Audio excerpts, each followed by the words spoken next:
Hi guys, my name is Gary and I'm a plant doctor here at the Moana Nursery at Moana Lane. Today I wanted to talk to you a little bit about Schefflera plants, otherwise known as umbrella trees. So the first thing I wanted to tell you about them is that they actually come from the rainforests and tropical climates of New Caledonia, New Zealand, and some other parts of the Orient like Thailand, places like that. But what that means for us is that they actually like a little bit more sunlight than what most people would think. So to grow them, ideally you want to put them in a brighter spot of your home where they can get at least an hour of direct sunlight every single day. Now additionally, one of the things about these plants is that they don't like a lot of water. So people tend to think that rainforest plants love being saturated all the time, but that's just not true. In fact, it has a lot of evolutionary benefits of repelling water off the leaves if we were to spray a spray bottle on it like that. This is actually my favorite one right here. It's called the Alpine Schefflera. It is from a little bit of a higher elevation out there in the world, which means it can take a little bit of cooler temperatures and a little bit of a drier environment than some of the other Scheffleras do. This is one of the dwarf Scheffleras right here. These ones are the native ones from Thailand. We see these all over the place. They're the most common kind, but they can still get pretty large in the wild, up to 25 feet tall. Finally, we got this big one right here. It's hard to imagine, but Scheffleras actually are trees. They live in super high light environments and they get quite large. Some of them in fact can even live as epiphytes, where they grow in other trees and then their roots reach down the trunk, they hit the soil, they turn even bigger.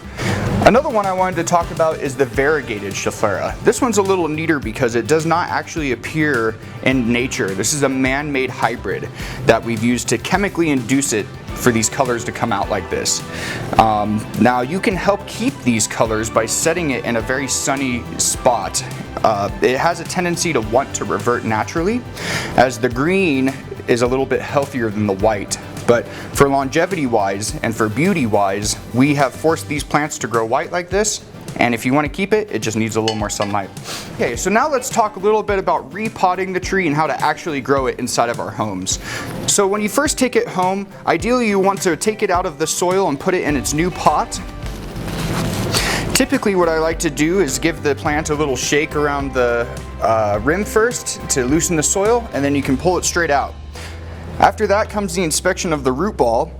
For trees, especially woody trees like what Scheffleras are, it's extremely important not to have any roots that we call girdling roots, the roots that circle around the trunk and constrict it. This one appears to be okay, but I want to get a fork and dig a little bit in there just in case.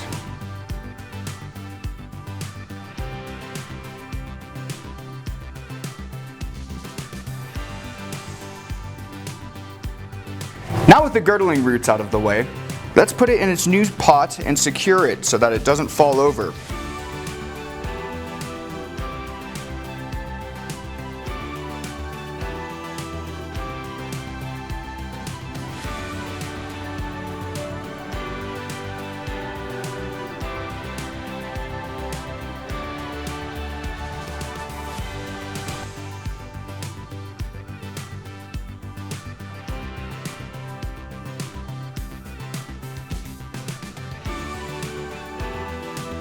When we add soil to the pot, we're actually going to be fertilizing the tree a little bit on its own without adding anything else extra. Especially in the G&B blue ribbon that we sell. There is a lot of unused natural fertilizers inside the bag that decompose very slowly in a way that's natural and healthy for the tree.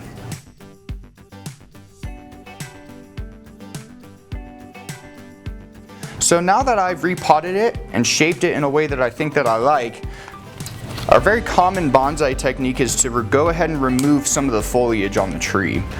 We've stressed it out by messing with the roots as hard as we have.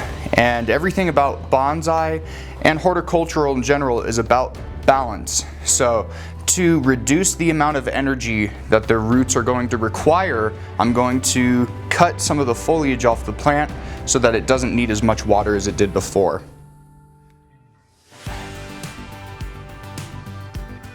After all this is complete, I like to give it one large drink and then let it approach near dryness for the next few weeks. Once I see the first signs of wilt, that's when I'll start giving it another drink again.